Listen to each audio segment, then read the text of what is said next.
This is the most dominant Formula One car in modern history. 22 races, 21 wins. One driver nearly broke the sport. It set records, crushed rivals, and made every other team look like they were in the wrong category. While others bounced, battled drag, and hit the ceiling of the rules, Red Bull built a weapon, and they timed it perfectly. Here's why the RB19 may never be matched again.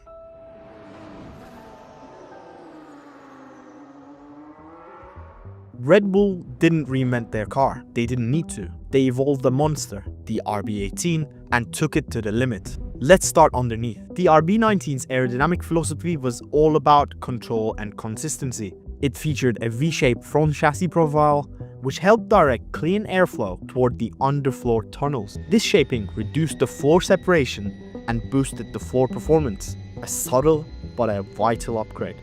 Pair that with a softer rear suspension and a clever geometry setup, including extreme anti-dive and anti-squat, and Red Bull's ground effect was unmatched. The car maintained a stable aero platform under the braking and acceleration, allowing more consistent downforce and tire-friendly handling. Now look at the side pod. Instead of going all in on extreme packaging like Mercedes, Red Bull went deeper, literally. Their side pods channeled air with precision, and the undercut was so deep that some referred to it as a twin floor effect.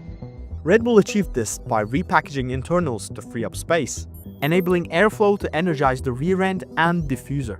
The rear wing system, that's where things got surgical. Red Bull optimized the interaction between the rear wing, beam wing, and the diffuser. Their DRS system wasn't special in mechanism, but in effect. When opened, it caused the whole rear end to stall cleanly, shedding drag like no other car. This gave them a 10 to 20 km/h speed boost on the straights with DRS.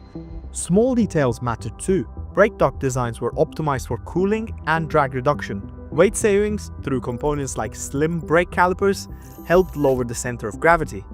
Red Bull also mastered the art of weight distribution. They built the car around a low center of gravity, helping with both balance and cornering grip. Combined with their compact and reliable power unit packaging, courtesy of Honda, the car had no visible weaknesses. Even when FIA regulations in 2023 mandated a raised floor edge, intended to reduce ground effect efficiency and curb porpoising, Red Bull lost almost nothing. Where others saw a performance drop-off, the RB19 adapted seamlessly. Their floor design featured an incredibly detailed edge with vortex-generating elements sculpted into the undercut. Analysts foresaw this when Perez's car was lifted by a crane in Monaco, and what they saw stunned the paddock. An intricately carved floor with contours few had imagined. Another underappreciated area was tire management. The RB19 consistently operated within a sweet spot for tire temperatures, allowing Verstappen and Perez to stretch their stints and maintain performance across compounds. Even pit stops were lethal. Red Bull had the fastest average pit stops in 2023, consistently gaining tenths, others lost. And then there was reliability. Across 22 races, Red Bull had 0 mechanical retirements with the RB19, not one.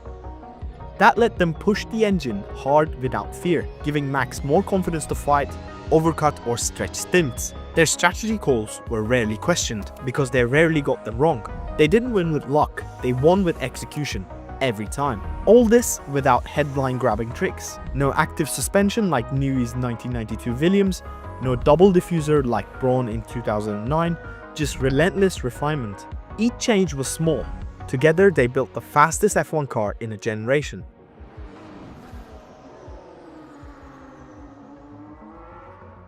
Timing is everything. When F1 resets the rulebook, teams get a short window to strike gold.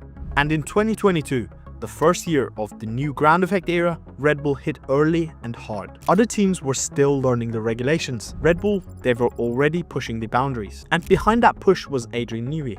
He's done this before many times. The FW14B, the MP413, RB5. He knows how to read a rulebook like it's a treasure map. Newey didn't just guess where to go. He predicted how others would fail. He anticipated porpoising, drag issues, and packaging problems before the cars even hit the track.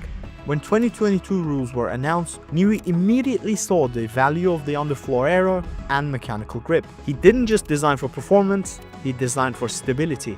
and that's why Red Bull avoided the porpoising plague. It also meant Red Bull could focus on more long-term development rather than firefighting the problems every weekend.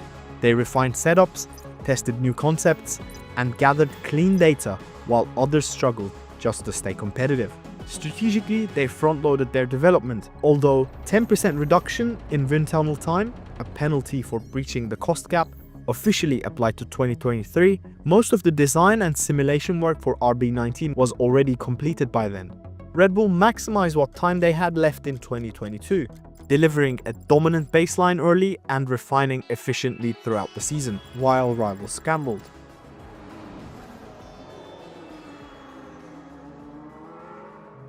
Red Bull's success wasn't just about them getting it right, it also was about everyone else getting it wrong. Start with Mercedes. They believed in the Zero's hybrid concept, a bold, minimalistic design worked in the wind tunnel. But in reality, the car was unstable, porpoised heavily, and never matched its potential. By early 2023, Toto Wolff admitted the concept was flawed. Monaco saw the debut of a major update, conventional side pods, revised suspension, and a new floor. But the shift came too late. Even after changing direction mid-season, Mercedes struggled to unlock performance.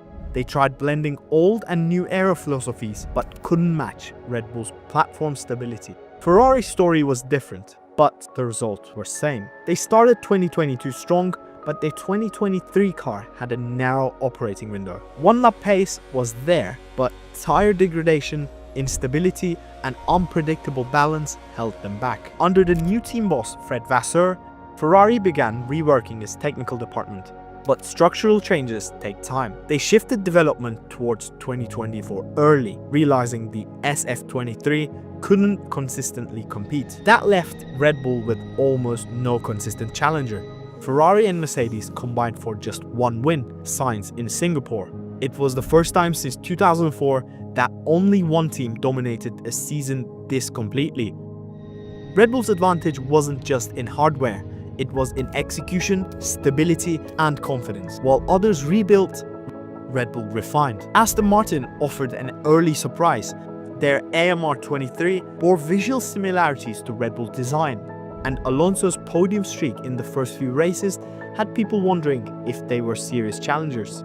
Though their challenge faded as development stalled. Their success proved something crucial. Red Bull's concept worked. It wasn't just Verstappen. Copying the architecture, even partially, put Aston Martin ahead of more experienced teams. That alone was a warning to the grid. The RB19's design wasn't just dominant, it was reproducible and still hard to beat.